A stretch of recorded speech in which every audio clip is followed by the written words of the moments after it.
Good afternoon. I wanted to comment to your response to the Unit 2 forum entitled Hope, and I appreciate your responses and just wanted to give you a recap. So Sarah started us off again this week, and you stated that the verse Philippians 4:6 was very meaningful to you. Do not worry about anything, but pray and ask God about everything you need, always giving thanks. That's the challenging phrase, isn't it? And I appreciate your honesty that you're one who worries a lot, and I think a lot of us would raise our hand and say we can relate to that. It's interesting, though, that you feel guilty about relying on God when really that's what He wants us to do. And I kind of relate it to how we want our kids to be able to trust and rely on us.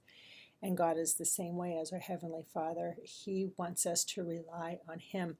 I don't know if I've mentioned before, but we've got two large dogs at home. One's a 12-year-old golden retriever, and the other one is a 5-year-old St. Bernard. And I don't know about St. Bernards, but this one's a crazy one. And when she wants attention, she literally will sit on your feet and lean into you.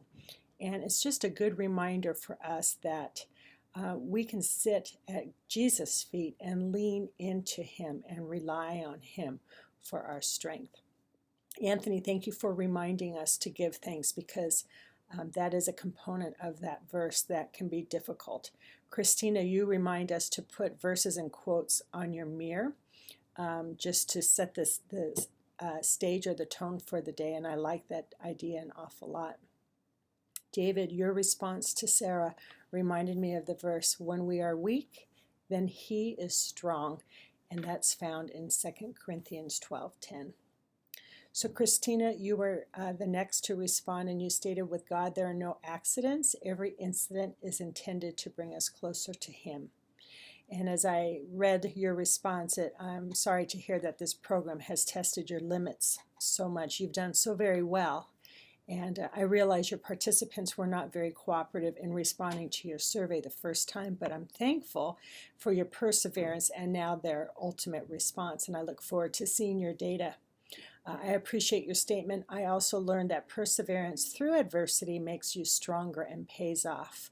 And that reminds me of the line, we can choose to be better or bitter through challenging circumstances, and you are choosing to be better. So I commend you. Anthony, you stated that God never said the journey would be easy, but He did say the arrival would be worthwhile. Thank you for this response. This capstone class in the program would not be as difficult if they were the only responsibilities in your day.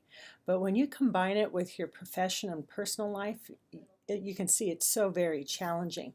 But as you stated, you're almost there, and you will have great satisfaction knowing that you worked hard and earned a graduate degree. So cheers to you. Kevin, you stated the phrase, whatever you are facing, God is there to face it with you. And you said this was meaningful to you. And as I was reading your reply, I was amazed at how many jobs you are juggling right now. So I trust you're sticking to your calendar and scheduling time for all of your responsibilities, including this class. And I just commend you for your perseverance as well. David, you made the statement that there are no accidents and all things happen to bring us closer to God. And I'm also a Max Lucado fan. His writing is excellent, so easy to read and to understand.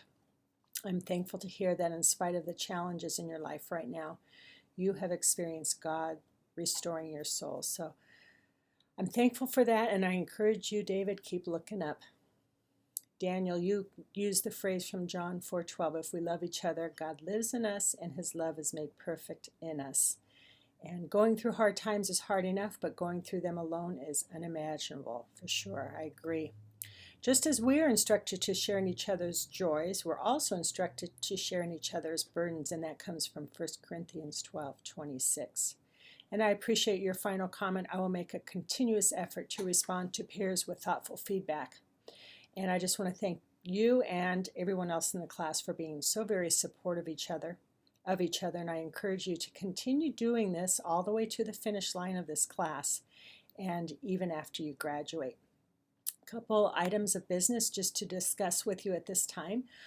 I provided a one-page instruction sheet in announcements that was also sent to your email on how to remove those pesky extra lines that the new DocX Microsoft Word inserts. So if you were one that would get feedback from me, extra spacing, remove the extra spacing, please refer to this document so that you can reformat your Word document so it does not add additional spacing.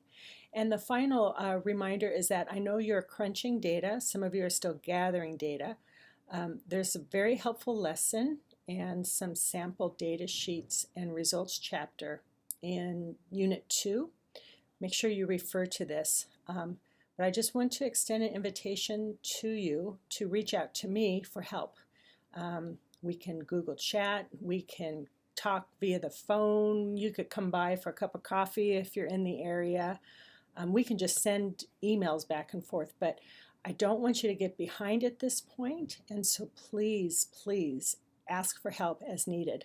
It's appropriate that you organize your data set and you start inputting your data now, even while you continue to collect it. And so I encourage you to do that as well. I'm evaluating your Chapter 2 article critiques, and we'll get those to you again by Thursday. And then also at the end of this week, you have an additional 3 that is due. So good job. Keep it up. Stick to your schedule of planning to work in the class, because I know that that ultimately is the only way that you'll be able to accomplish this beast, and I'm rooting for you. So make sure you reach out to me for support and assistance as needed. Thank you. Have a good afternoon and enjoy the nice warm weather.